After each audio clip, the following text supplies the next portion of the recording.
have a few very special people in my life who I rely on a great deal. But that's the beauty of, you know, being able to keep living on Earth, is that you find more and more people that you feel, I don't know, a deep sacred connection with. And yeah, I'm excited to meet the people that are going to come in, for me at least. But I have some good ones right now. I'd say for me, my tribe was, growing up in New York, was theater people, and realizing that those are my people, seeing Mark Rylance on Broadway in Jerusalem when I was around 12, 13 years old, Denzel Washington and Raising in the Sun.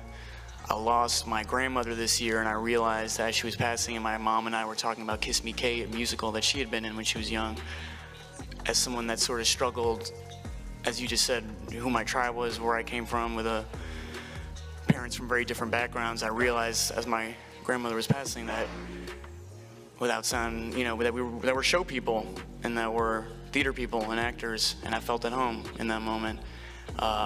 This movie, this script that we developed with Luca and Dave, that was made at the height of the pandemic, and I think a big part of it was a tribelessness, was being cut off from the social contact that helps us understand where we are in the world, that so many of us, probably a lot of us in this room, were understanding where we were based on the story we were telling ourselves as opposed to social contact and what usually gets us by.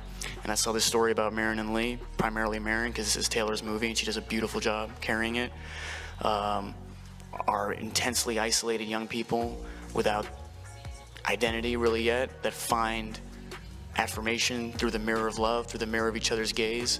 I think, without giving anything away from Marin's character, well, I can't speak for Marin, but I think for Lee, that affirmation is strong at first, and I think as many people have had their experience in love too, that affirmation can quickly lead you to the same, I don't know, like hauntedness. What was it like? A rush. I think the isolation these characters feel in the movie came less from success in my personal life and more what everyone in this room is experiencing in the pandemic, and how intensely socially isolated we were. Not that we're attention-hungry, narcissistic beings, but nonetheless you need that contact to understand where you are. And I felt a similar disillusionment that I think Lee was feeling in the script at that point. You can feel every blood vessel like spider webbing through me. I feel like some kind of weird new superhero. What about afterward? What'd you feel about it? What'd you think? I don't remember after. That's bullshit. I was had the honor of interviewing Taylor yesterday for a magazine that she was doing, and she's into holistic wellness, and I asked her if she could make any magic potion, if she was the Willy Wonka of magic potions, what she would make. And she said that she would make a potion that you take every morning, and that it would remove your ability to cast judgment on people and to be judged, right? And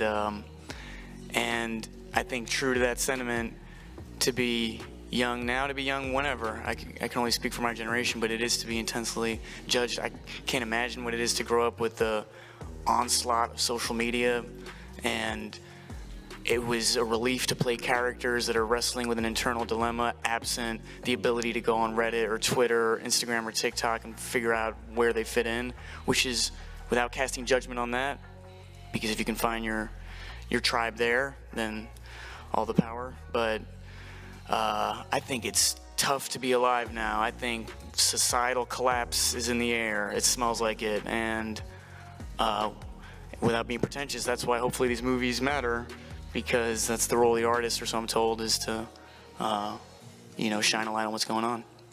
Taylor, would you like to add something to? I'm here. Would you like to add something to it? I think Timothy said it very beautifully.